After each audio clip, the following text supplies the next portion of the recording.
बात कर रहे थे आम इंतखाबात 2024 के हवाले से, जिसकी कागजात नामजदगी फॉर्म जमा कराने का आज 5वां और आखिरी रोज़ है और कराची के सातों ज़िले में उम्मीदवारों की जानब से कागजात नामजदगी फॉर्म जमा कराने का सिलसिला शुरू है। मज़ीद इस पर बात करेंगे। आजिज़ जमाली हमारे साथ मौजूद हैं। आजिज़, अपडेट कीजिएगा। जी देखिए, कराची के सातों ज़िला में कागजात नामजदगी जमा कराने का सिलसिला जारी है। आज शाम 5 बजे तक वक्त है जब तक कागजात जमा कराए जाएंगे। इस वक्त मैं इलेक्शन कमीशन ऑफ पाकिस्तान के दफ्तर के बाहर मौजूद हूँ, जहाँ पर मखसूस नशस्तों के लिए कागजात जमा हो रहे हैं। ख़वातीन और अक़लियती मखसूस नशस्तों के लिए यहाँ पर कागजात जमा हो रहे हैं। इस वक्त दो साबिक़ वज़रा भी यहाँ पे आए हैं, मुकेश कुमार चावला और ज्ञान चंद ईसरानी, अपने अक़लियती कागजात जमा कराने के लिए। जबकि मजमूई तौर पे जो कागजात जमा हुए हैं, कल शाम तक 426 कागजात जमा हुए हैं मखसूस नशस्तों के लिए, जिनमें सूबाई असम्बली के लिए ख़वातीन उम्मीदवारों की तादाद जो है वो 243 है, जबकि कौमी असम्बली की ख़वातीन उम्मीदवार जो हैं उनकी तादाद 92 है और 91 उम्मीदवारों ने अक़लियती कागजात जमा करवाए हैं। लेकिन आज भी सुबह 9 बजे से लेके अब तक कागजात जमा कराने का एक सिलसिला है वो जारी है और हमारी इतलात के मुताबिक इस वक्त तक 30 से ज़ायद कागजात जमा हो चुके हैं। तो अंदाज़ा ये है कि आज शाम 5 बजे तक ये जो अदाद शुमार है, जो तादाद है, तकरीबन सूबाई असम्बली के लिए 300 के लगभग कागजात जमा हो जाएंगे सिर्फ ख़वातीन के लिए, और 500 से ज़ायद जो हैं मजमूई तौर पे मखसूस नशस्तों के कागजात जमा होने का इम्कान है। यहाँ पे इलेक्शन कमीशन ऑफ पाकिस्तान के दफ्तर के बाहर एक नोटिस लगा दिया गया है, आज आवेज़ा किया गया है, जिसमें ये लिखा गया है कि जो स्क्रूटनी है, इन कागजात की जो जांच पड़ताल का अमल है वो कल 25 दिसंबर से शुरू होगा। जिन उम्मीदवारों को आज बुलाया गया था, चूँकि ऐसे भी हुआ कि कुछ उम्मीदवार यहाँ पे पहुँची हैं ख़वातीन स्क्रूटनी के लिए, तो हालांकि इसका ऐलान पहले से किया गया था, लेकिन दोबारा से एक नोटिस लगा दिया गया है जिसके मुताबिक कागजात की जांच पड़ताल का जो अमल है वो 25 दिसंबर से शुरू होगा। तो मजमूई तौर पे पूरे कराची में जितने भी रिटर्निंग अफसरान हैं, असिस्टेंट रिटर्निंग अफसरान हैं और मखसूस नशस्तों के जो रिटर्निंग अफसरान हैं, उन तमाम के पास कागजात नामजदगी जमा कराने का जो सिलसिला है वो जारी है। अच्छा, आज हमने देखा कि मुख्तलिफ सियासी जमातें आपस में इख्तलाफात कम करके साथ चलने में मुत्तहिद होते भी नज़र आ रहे हैं। जी देखिए, जो कागजात जमा हो रहे हैं उसमें इस तरह नज़र नहीं आ रहा। बज़ाहिर जिन सियासी जमातों की कुर्बत है, इत्तेहाद है, उन तमाम जमातों के उम्मीदवार भी कागजात जमा करवा रहे हैं। अगर मैं आपको NA 242 की मिसाल दूं, मुस्लिम लीग नून और MQM में कुर्बत है, लेकिन वहाँ मुस्लिम लीग नून के रहनमा शहबाज शरीफ के कागजात जमा कराए गए हैं। उसी वक्त MQM के मुस्तफ़ा कमाल ने भी अपने कागजात जमा कराए हैं। इसी तरह दीगर हलकों में यही सूरत हाल है। वो सियासी जमातें, अगर मैं GDA और नून लीग के कुर्बत की बात करूं, लेकिन मुख्तलिफ जगहों पे GDA के उम्मीदवारों ने भी कागजात जमा कराए हैं, फिर उसी हलके पे मुस्लिम लीग नून के उम्मीदवारों में कागजात जमा कराए हैं। इसी तरह अब कागजात के मरहले में कोई इत्तेहाद तो नज़र नहीं आ रहा। ये पता हमें तब चलेगा जब तमाम उम्मीदवार दस्तबरदार हो जाएंगे, फिर मालूम होगा कि किस उम्मीदवार के सामने कौन मुकाबला कर रहा है।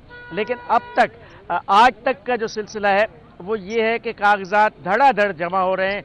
हर पार्टी के उम्मीदवार अपने कागजात जमा करा रहे हैं।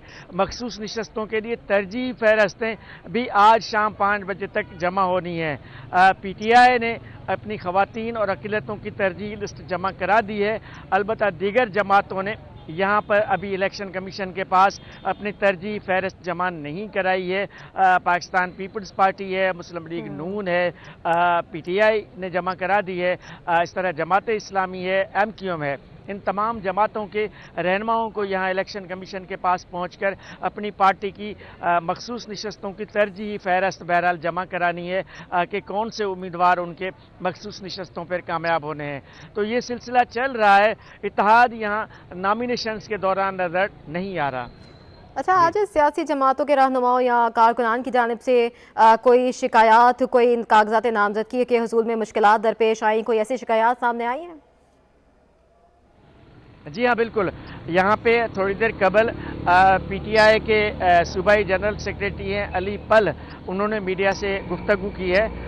उन्होंने ये शिकायत की है इलेक्शन कमीशन को, उन्होंने एक दरख्वास्त भी जमा कराई है। उनका ये कहना था कि उनको लेवल प्लेइंग फील्ड नहीं मिल रही, उनके उम्मीदवारों के घरों पर छापे मारे जा रहे हैं, उनके कारकुनों को आज तक भी गिरफ्तार किया जा रहा है। उसकी शिकायत उन्होंने इलेक्शन कमीशन ऑफ पाकिस्तान के पास जमा कराई है। एक तहरीरी दरख्वास्त जमा कराई गई है पीटीआई की तरफ से, और पीटीआई ने अपनी जो उम्मीदवारों की तरजीही लिस्ट थी वो भी आवेज़ा नहीं की है, अनाउंस नहीं की है, मंजर आम पर नहीं लाए हैं। उनका ये कहना है कि हमें ये खदशा है कि अगर हमने अपने उम्मीदवारों की फहरस्त जारी कर दी तो उनके घरों पर छापे लग सकते हैं, उनकी गिरफ्तारियां भी हो सकती हैं। तो ये शिकायत पीटीआई की तरफ से ज़रूर इलेक्शन कमीशन में हुई है, अलबत्ता दीगर जमातों की जानिब से कोई भी शिकायत सामने नहीं आई है। जी। अच्छा, आज हम देख रहे हैं कि मरियम नवाज़ भी कराची के हलके से जो हैं वो इलेक्शन लड़ने के लिए तैयार हैं, तो वहाँ हलके के लोगों का कैसा रिस्पांस सामने आ रहा है? काफ़ी ज़्यादा उस हलके के मसले मसाइल भी हैं। देखिए, कराची से बहुत सारी मारूफ शख्सियात इलेक्शन में हिस्सा ले रही हैं, जिनमें ख़ास तौर पे NA 242 बड़ा अहम हलका होगा, जिसमें मुस्तफ़ा कमाल और शहबाज शरीफ और उनके फिर पीपल्स पार्टी के कादर मंदोखेल के दरमियान मुकाबला होगा।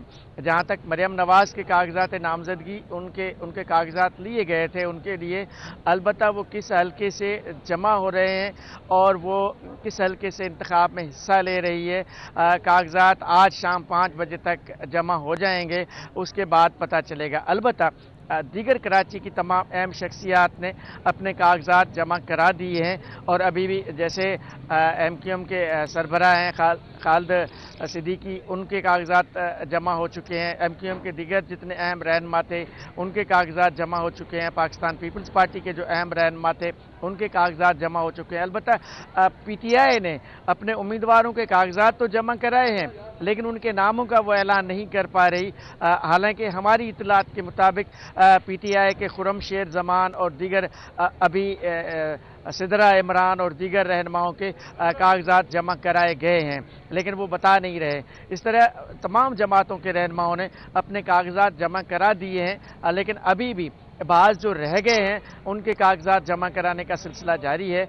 आज जब ये सिलसिला ख़त्म हो जाएगा उसके बाद उम्मीदवारों की इब्तिदाई फहरस्त आवेज़ा की जाएगी तमाम रिटर्निंग अफसरान के दफातर के बाहर।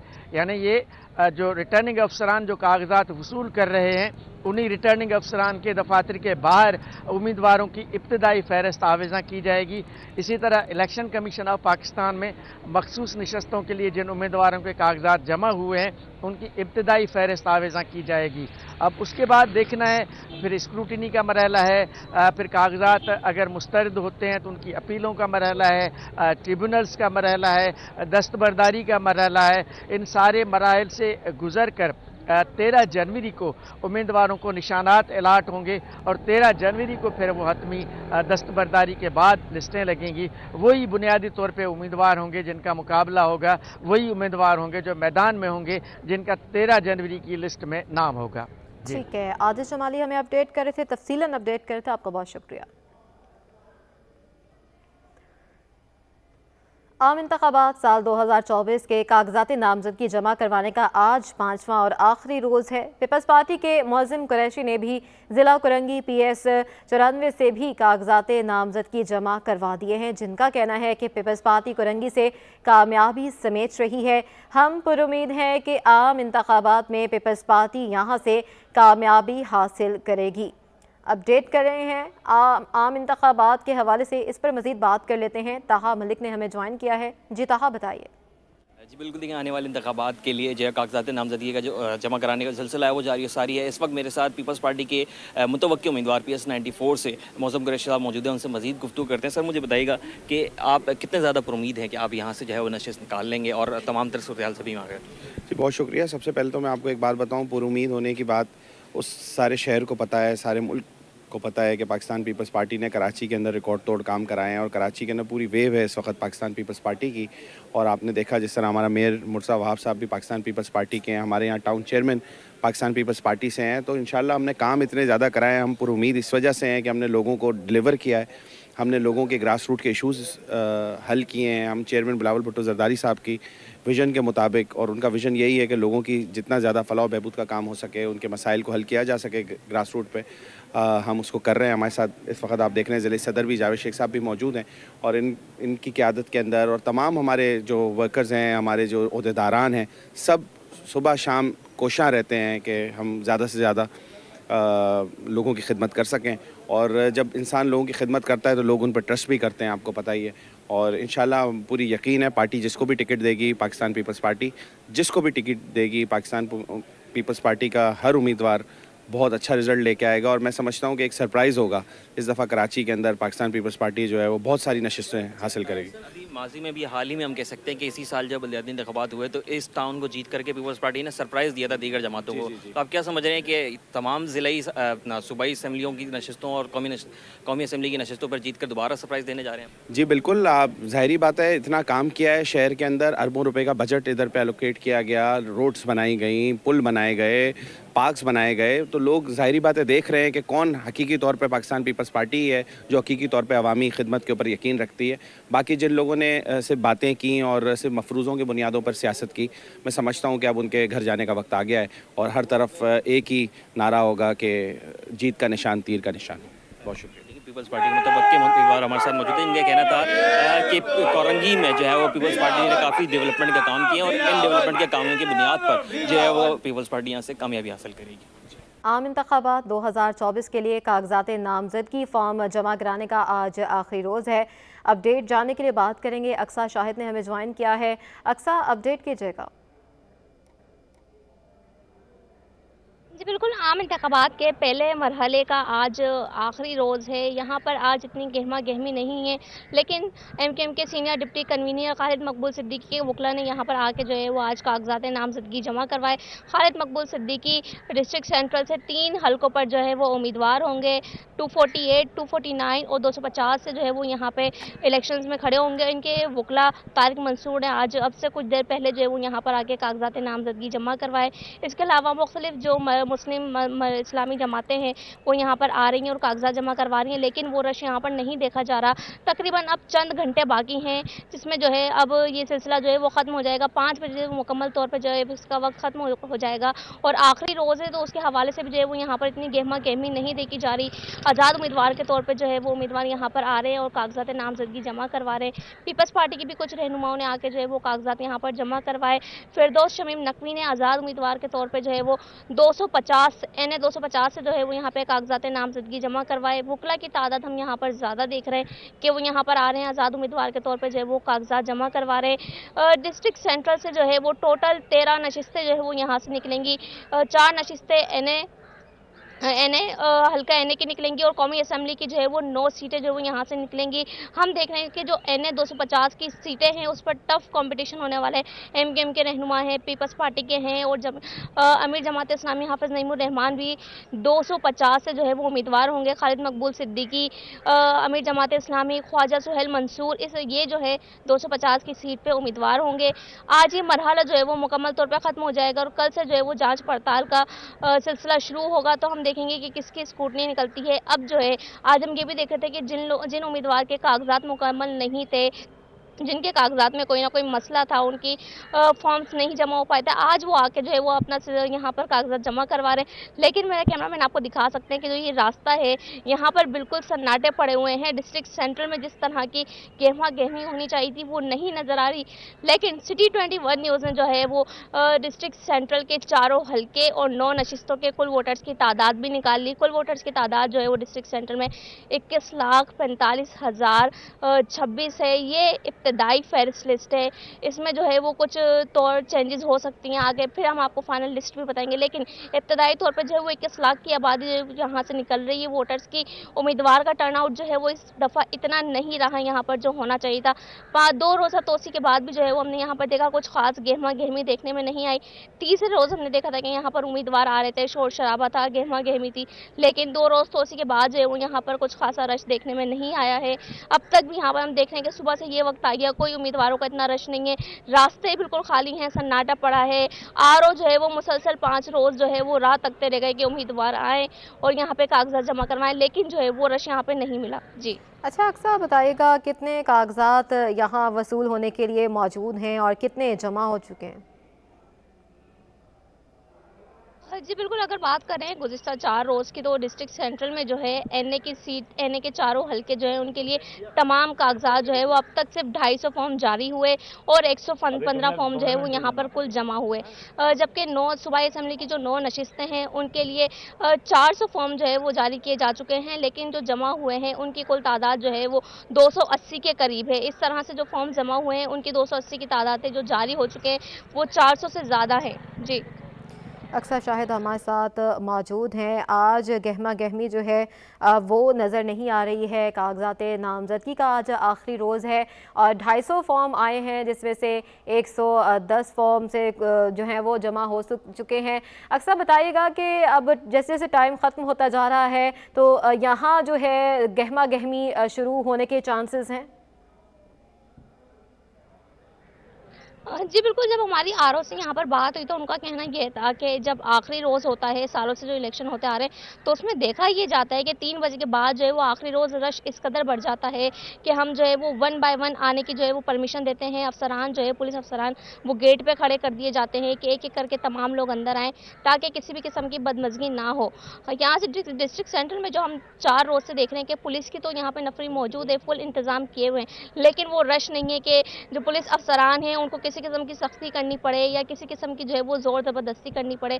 आरओ जो है वो भी उम्मीद तक रहे हैं कि यहाँ पर जो है उम्मीदवार आएँ, लेकिन यहाँ पर हमने कोई गहमा गहमी नहीं देखी और अब भी कोई ऐसे चांसेस नहीं है कि यहाँ पर जो है वो रश नज़र आएगा।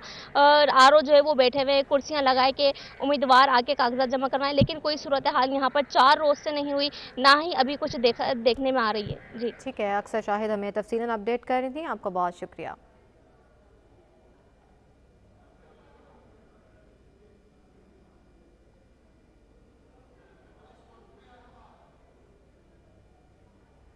इलेक्शन की गहमा गहमी जारी। डिस्ट्रिक्ट केमाड़ी में पहले रोज़ से अब तक कौमी और सूबाई असम्बली की नशिस्त के लिए 248 फॉर्म जमा हो चुके हैं। कागजात नामजदगी जमा करवाने के लिए आज़ाद उम्मीदवार की जानिब से भी आने का सिलसिला जारी है। मज़ीद बताएंगे मोहम्मद हमाद।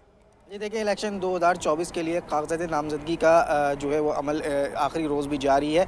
हमने देखा कि पहले रोज़ से लेके आज अभी तक जो है वो जो है आज़ाद उम्मीदवारों या सियासी जमात के जो है सियासी जमात या मजहबी जमात के उम्मीदवारों की जानिब से जो है वो कागजात नामजदगी का अमल जो है वो आज के रोज़ भी जो है जारी है। हमने देखा कि जो है गुज़िश्ता 4 रोज़ में जो है काफ़ी गहमा गहमी थी मुख्तलिफ डिस्ट्रिक्ट में। मैं इस वक्त मौजूद हूँ डिस्ट्रिक्ट केमाड़ी के ऑफिस में, जहाँ पर कौमी असम्बली के 2 और सूबाई असम्बली के 5 हलके हैं, जहाँ पर जो है कागजात नामजदगी जो है जमा करवाए जा रहे हैं। आज हमने देखा कि जो है आज़ाद उम्मीदवारों की जानिब से जो है कागजात नामजदगी यहाँ पर जमा कराए गए हैं, लेकिन सियासी जमातों के जो उम्मीदवार हैं उनकी जानिब से जो है गुज़िश्ता जो 4 रोज़ थे उसी दौरान जो है वो जमा करवा दिए थे। जैसे कि गुज़िश्ता जो रोज़ में जो है साबिक़ वज़ीर आज़म शहबाज शरीफ, नून लीग के सदर, इनके जो है वकील हैं, उनकी जानिब से जो है कागजात नामजदगी जमा कराई, जबकि इसी के साथ जो दीगर पार्टियों के जो उम्मीदवार हैं उन्होंने भी आकर जो है वो कागजात नामजदगी जो है गुज़िश्ता रोज़ जमा करवाई। अगर मैं आज की बात करूँ तो आज जो है कुल टोटल जो है कौमी और सूबाई असम्बली के जो है 248 जो है फॉर्म अब तक जमा हुए हैं। एनए में जो है वो एनए जो है 242 के लिए जो है अब तक 34 कागजात नामजदगी जो है वो जमा हुई है। इसी तरीके से एनए 243 के लिए जो है 25 कागजात नामजदगी जो है वो अब तक जो है वो जमा किए जा चुके हैं। जबकि सूबाई असम्बली के हल्का 111 से जो है 32 कागजात जो है अब तक वो नामजदगी के लिए जो है जमा करवाए जा चुके हैं। साथ ही साथ 112 के लिए उम्मीदवारों ने 36 कागजात जो है वो अब तक जमा कराए हैं। अब जो है मज़ीद जो है आधे से पौन घंटे का वक्त रह चुका है। 4:30 बजे का वक्त दिया गया है DRO की जानिब से और इलेक्शन कमीशन की जानिब से ये वक्त दिया गया 4:30 बजे। जो है जैसे ही वक्त ख़त्म होगा तो किसी का भी जो ऑफिस से बाहर होगा के DC ऑफिस से जो बाहर होगा उसको अंदर आने की इजाज़त नहीं होगी, लेकिन जो ऑफिस के अंदर मौजूद होगा सिर्फ उसी का जो है वो फॉर्म वसूल किया जाएगा। जी। चेयरमैन मोमिनाबाद टाउन मलिक आरिफ अवाद ने पाकिस्तान तहरीक इंसाफ के प्लेटफॉर्म से कौमी और सूबाई असम्बली की मजमूई 3 नशिस्तों के लिए कागजात नामजदगी फॉर्म जमा कराए हैं। मजीद बताएंगे रिजवान अहमद। बिल्कुल, इलेक्शन 2024 के लिए आज 5वां और आखिरी रोज़ है कागजात नामजदगी जमा कराने के हवाले से। और डिस्ट्रिक्ट वेस्ट की अगर बात की जाए तो अहम तरीन ख़बर आज की ये है कि चेयरमैन हैं मोमिनाबाद टाउन के मलिक आरिफ ऐवान, वो मैदान में उतरे हैं और यहाँ से अब से कुछ देर कबल कौमी असम्बली की एक और सूबाई असम्बली की एक नशस्त से इनकी जानिब से कागजात नामजदगी जमा कराए गए हैं। हमारे साथ मौजूद हैं, इनसे बात करते हैं। बहुत शुक्रिया मलिक साहब, फरमाइएगा कहाँ से जो है इलेक्शन का दंगल में उतरने का आपका इम्कान है? बस पहले तो मैं आप सबका शुक्रिया अदा करता हूँ और अपनी पार्टी का कि जिन्होंने मुझे कहा कि आप नॉमिनेशन जमा कराएं। और मैंने इस टाइम NA 246, NA 242 और PS 119 पे नॉमिनेशन जमा कराई और मेरे साथ सैयद मिराज शाह जिलानी है जो PS 120 से करवा रहे हैं MPS के लिए। और बस आज आप लोगों ने देखा होगा हमारे लिए इन्होंने कैसे आज इन्होंने DC ऑफिस के गेट बंद किए हुए थे, क्योंकि 3 दिन से यहाँ DC ऑफिस में जलसे हो रहे थे। लेकिन जब हम पाकिस्तान तहरीक इंसाफ के जो टाइगर और खिलाड़ी आए तो उनके लिए इन्होंने गेट ही बंद कर दिया और बैरियर लगा के अंदर भी नहीं आने दिया।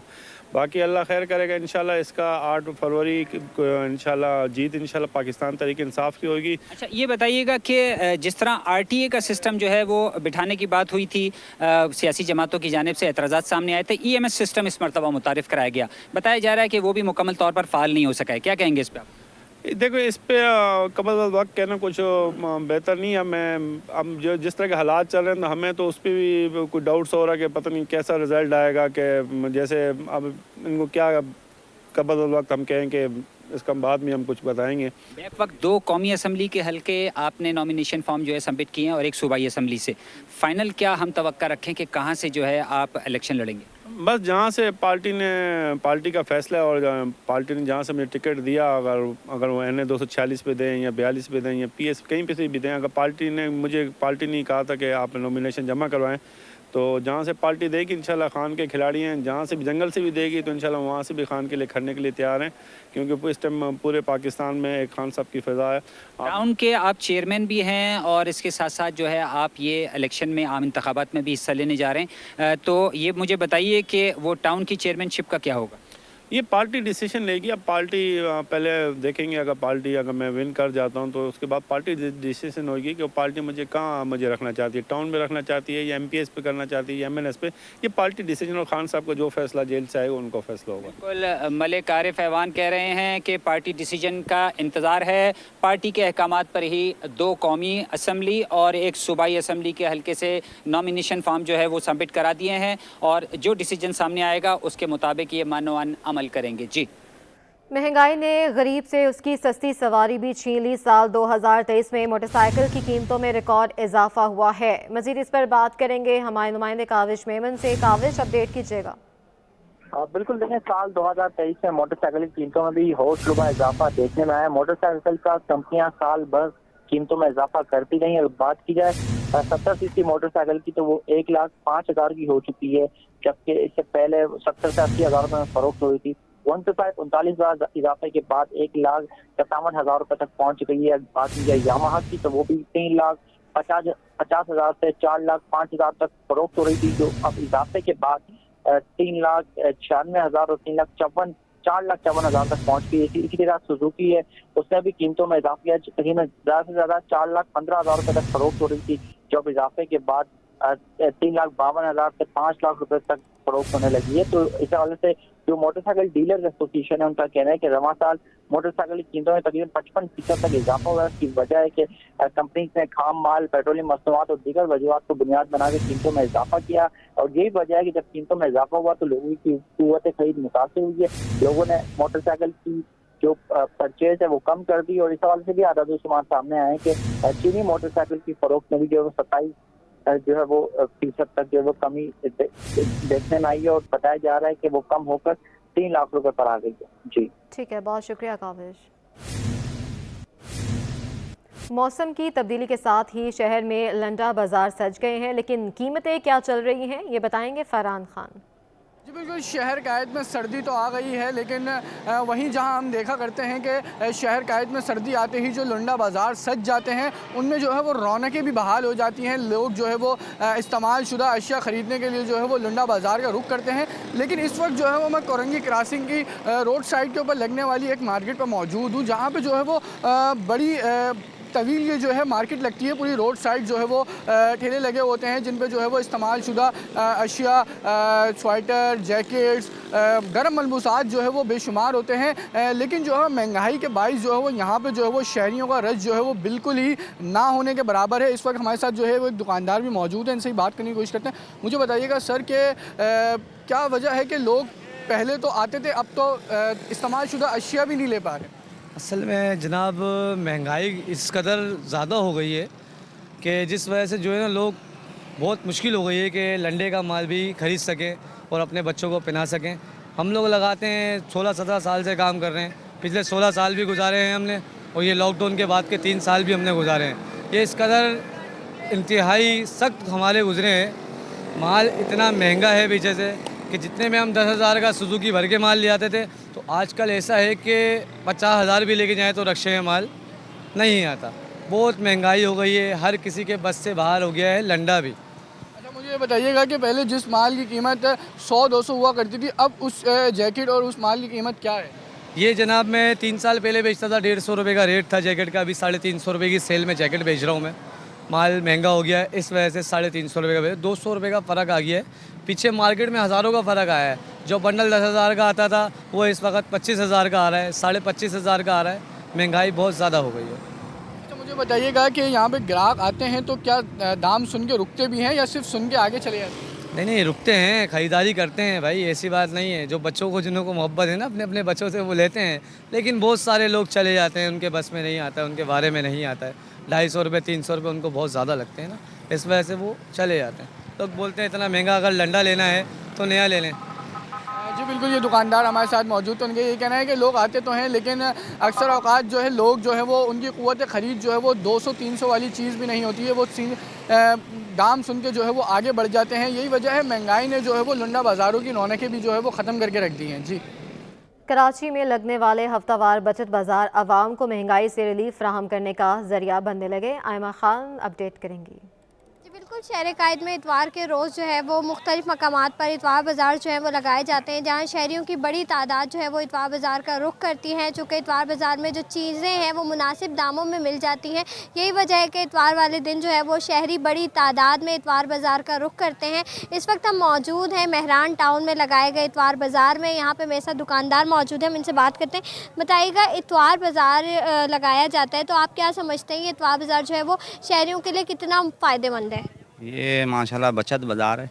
इधर हर आइटम आपको मिल जाएगा और मार्केट से कम रेट में मिलेगा। बेडशीट हो गई, लेस हो गई, जेंट्स कपड़ा हो गया, हर वैरायटी मिल जाती है। सब्ज़ी तक माशाल्लाह सही रेट पे दे रहे हैं। इधर कोई किसी को कोई शिकायत नहीं है। अच्छा भाई, ये बताइएगा, महंगाई इतनी हो गई तो महंगाई की वजह से आप क्या देखते हैं कि शहरियों की उतनी ही तादाद जैसे पहले इतवार बाज़ारों का रुख करती थी, वैसे ही लोगों की रौनक जो है वो अभी भी बरकरार है, या अब जो है वो आप क्या देख रहे हैं कि महंगाई की वजह से इसमें कमी हुई है? नहीं, ये माशाल्लाह बचत बाज़ार वैसे के वैसे ही चल रहे हैं। कुछ ऐसे बाज़ार हैं जिसमें रेट कोई मखसूस नहीं है, और माशाल्लाह ये मेहरान टाउन जो बाज़ार है ये शुरू से अभी तक माशाल्लाह अच्छा चल रहा है, इसमें कोई फ़र्क नहीं आया। जी बिल्कुल, जैसे कि आपने सुना हमारे साथ दुकानदार मौजूद थे, इनका यही कहना है कि चूँकि बचत बाज़ार है, इतवार वाले दिन जो है वो मुख्तलिफ़ मकामात पे शहर के बचत बाज़ार जो है वो लगाए जाते हैं, जहाँ पे चीज़ों की जो कीमतें होती हैं वो मुनासिब होती हैं। यही वजह है कि शहरी जो है वो यहाँ का रुख करते हैं और अपनी जो है वो मुनासिब दामों में चीज़ें ख़रीद कर लेके जाते हैं। जी, कराची में मौसम सर्द होने के साथ गैस बहरान भी बढ़ने लगा है। बसीम इफ्तिखार अपडेट करेंगे।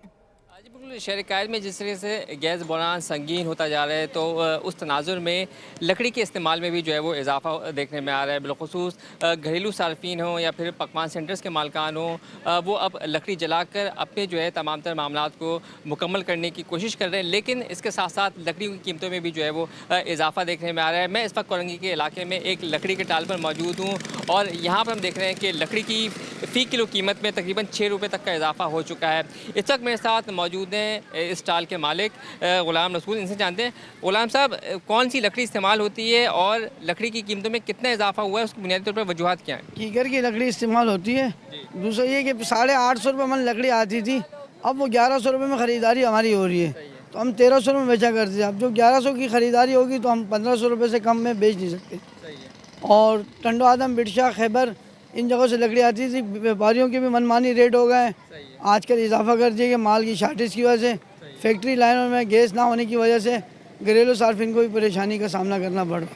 तो ये बताइएगा कि जो लकड़ी के जो ताजिर हैं वो आपको महंगी लकड़ी दे रहे हैं, किस वजह से महंगी दे रहे हैं, और क्या उधार पे पहले माल आता था उधार पे दे रहे हैं नहीं दे रहे, वो बताइएगा। पहले के व्यापारी जो हमारे माल जो दिया करते थे वो 850 रुपये मन दिया करते थे, अभी 1100 रुपये की ख़रीदारी हो रही है और माल की शार्टेज है और व्यापारी ने उधार देना भी बंद कर दिया कि नकद की सूरत में मनमानी रेट वसूल कर रहे हों। ठीक है, अच्छा 1500 रुपये के आप बेच रहे हैं मन के हिसाब से, तो मुझे बताइए फ़ी किलो पे कितना इजाफा हुआ है लकड़ी पे? अभी फ़िलहाल अभी तक तो हम 1300 रुपये बेच रहे थे, मगर अब जो है 1500 रुपये से कम वारे में नहीं आएगी। फ़ी किलो पे 5 से 6 रुपये का इजाफा हुआ है। जी, ये थे ग़ुलाम रसूल जो कि लकड़ी के टाल के मालिक हैं। उनका ये कहना है कि जो बिलखुसूस लकड़ी के व्यापारी हैं उन्होंने जो है वो मनमानी कीमतें वसूल करना शुरू कर दी हैं, उधार पे माल देना भी बंद कर दिया है, जिसकी वजह से लकड़ियों की कीमतों में इजाफा भी देखने में आ रहा है और इस वजह से कारोबार भी मुतासर हो रहा है और लकड़ियों को शहरियों को भी जो है वो महंगे दामों लकड़ियाँ दस्तयाब हैं। इफ्तिखार हमें तफसीलन अपडेट करते हैं, आपका बहुत शुक्रिया। एक्सपो सेंटर में जारी फर्नीचर नुमाइश का आखिरी रोज़ है। एग्जीबिटर्स का कहना है आवाम को एक छत तले हर तरह का फर्नीचर मिल रहा है। मजीद बताएंगे काविश मेमन। एक्सपो सेंटर कराची में फर्नीचर एक्सपो नुमाइश सज चुकी है और 3 रोज़ा की नुमाइश है। 70 से ज़ायद जो मुल्की कंपनीज हैं उन्होंने इस नुमाइश में हिस्सा लिया है। मेरे साथ अनीस अहमद मौजूद हैं, उनसे बात करते हैं। अनीस भाई, ये बताइएगा ओवरऑल कैसा देखते हैं, महंगाई की वजह से शादियों का सीज़न भी है, 70-80 हज़ार वाला फर्नीचर अगर मार्केट में हम लेने जाते थे तो वो अब 1.5 लाख 2 लाख 2.5 लाख तक पहुँच गया। तो आवाम अगर यहाँ आती है तो क्या बेनिफिट है उसके लिए? देखिए जी, फ़र्स्ट ऑफ़ ऑल यहाँ पे एक्सपो में सबसे ज़्यादा बड़ा एडवांटेज ये है कि आपको यहाँ 70 से ज़्यादा ब्रांड यहाँ मिलते हैं, ठीक है, और वो अपनी बेहतर, यहाँ पे हम लोग बेहतर से बेहतर चीज़ को पेश करने की कोशिश करते हैं ताकि आपको चॉइस मिले। और 30% ऑफ है। अगर मार्केट से आप यहाँ पे चीज़ आपको सस्ती मिलेगी तभी तो आप ख़रीदेंगे। तो पब्लिक को मैं ये कहूँगा कि इससे फ़ायदा उठाएं। जो आप अलग अलग मार्केटों में जाके सर्च करते हैं, अलग अलग बेडरूम और जो फर्नीचर के हवाले, शादियों का सीज़न है तो ज़ाहिर है लोग जाते हैं वहाँ अलग अलग मार्केटों में जाके, पूरा एक बहुत लंबा प्रोसेस है, तो वो उनको चीज़ें फिर भी अपनी मतलब की नहीं मिल पाती। तो यहाँ पे ये है कि आप आते हैं तो आपको ब्रांड्स बहुत सारे हैं और वैरायटी है, और सबसे मेन चीज़ कि आपका टाइम बचता है और डिस्काउंट भी है। पब्लिक को ये समझती है कि मार्केट से यहाँ पे आपको 30 से 40% ऑफ है। बात ये है कि यहाँ पे जो हम आते हैं ना, तो ये हम प्रमोशन करते हैं अपने शोरूम का, कस्टमर को एक चीज़ देते हैं और उसको हम अपने शोरूम का एड्रेस देते हैं, बताते हैं कि यहाँ पे हम बैठे हुए हैं। तो यहाँ पे ज़्यादातर हम मिनिमम डिस्काउंट के अंदर चीज़ प्रोवाइड करते हैं और कस्टमर हम बनाते हैं। देखिए, मैं आपको अपनी मिसाल देता हूँ कि ये सोफ़ा कम बेड हम वहाँ पे 25,000 के बेचते हैं, यहाँ पे हमने सेल में जो है ना 18 का लगा। अब जो पब्लिक को नज़र आएगा एक छोटा सा आइटम के अंदर हमने 7 से 8 हज़ार रुपये उसको डिस्काउंट पे दे दिया, और ये वहाँ मार्केट से 50% नहीं बल्कि 30 से 40% डिस्काउंट। बिल्कुल, देखिए मुख्तलिफ कंपनीज हैं यहाँ पर, स्टॉल्स तो सजाएँ और कहा जा रहा है कि डिस्काउंट भी दिया जा रहा है। लोगों से भी बात की, उनके अपने कंसर्न्स भी है। इस हवाले से एक्सपो सज गई है और बड़ी तादाद में यहाँ पर लोगों की आमद का सिलसिला भी जारी है। जी, कराची गोल्फ क्लब में इंडस गोल्फ टूर्नामेंट जारी है, अपडेट करेंगे जावेद इकबाल।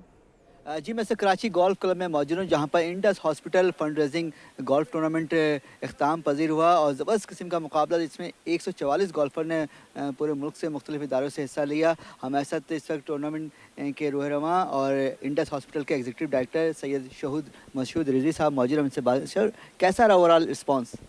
रिस्पांस अमेजिंग था। हमें तो एक वक्त पे ऐसा लगा कि हमें इस टूर्नामेंट को 2 से 3 दिन के ऊपर करना पड़ेगा, चूँकि इतनी ज़्यादा तादाद में लोग इसको खेलना चाहते थे।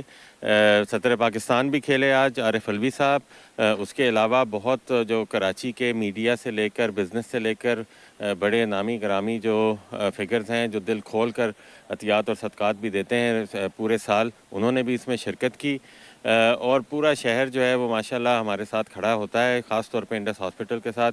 कराची चूँकि एक तरह से कह लें कि हमारा गढ़ है, लेकिन टूर्नामेंट अब हमारा कराची, लाहौर और इस्लामाबाद में होता है, और लाहौर और इस्लामाबाद के टूर्नामेंट्स भी माशाल्लाह इसके मद्देमुकाबिल आके तकरीबन खड़े हो चुके हैं। कराची का हमारा 9वां साल है, जबकि इस्लामाबाद में हमने तीसरा मुनक़्क़द किया और लाहौर में अब हम 5वां इंशाल्लाह साल मनाएंगे। इंशाल्लाह अगले बरस आपकी दुआ से क्रिकेट भी हमने शुरू की है, जो कि फंड रेजिंग के तनाजुर से होती है। स्पोर्ट्स और हेल्थ जो है वो दे गो हैंड इन हैंड, और हमारा पैगाम यही होता है ख़ास तौर पे यंगस्टर्स के लिए कि बेहतर से बेहतर अपनी फ़िज़िकल एजुकेशन और अपनी आउटडोर एक्टिविटी को बढ़ाएं, ताकि हस्पतालों पे से कम उनकी उम्र के लोगों का बोझ कम हो। बहुत शुक्रिया शोर साहब। सुना आपने कि मशहूर साहब बता रहे थे कि एक नेक मकसद के लिए, कार खैर के लिए इवेंट मुनक़्क़द किया गया है स्पोर्ट्स के लिए, और लोगों ने इसमें बढ़ चढ़ के हिस्सा लिया और एक नेक मकसद को बड़ा ज़बरदस्त एक जो पजीराई मिली, और इनकी ख्वाहिश है कि ऐसा लोग कार खैर में, समाजी कामों, फलाई कामों में हिस्सा लें, ताकि जो लोग मुश्किल में हैं उनकी मदद हो सके। जी। नॉर्थ नाज़िमाबाद में कायम फ्लैट में आतिशज़दगी का वाक़या, फायर ब्रिगेड की 2 गाड़ियों ने मौके पर पहुंचकर आग पर काबू पा लिया। फायर ब्रिगेड हुकाम के मुताबिक वाक़े में कोई जानी नुकसान नहीं हुआ। सलमान सलीम हमारे साथ मौजूद हैं। सलमान, अपडेट कीजिएगा। देखिए, बिल्कुल नॉर्थ नाज़िमाबाद ब्लॉक एक्शन इलाका है, जहाँ पर एक निजी फ्लैट के फ्लैट के अंदर जो है वो आग लगी।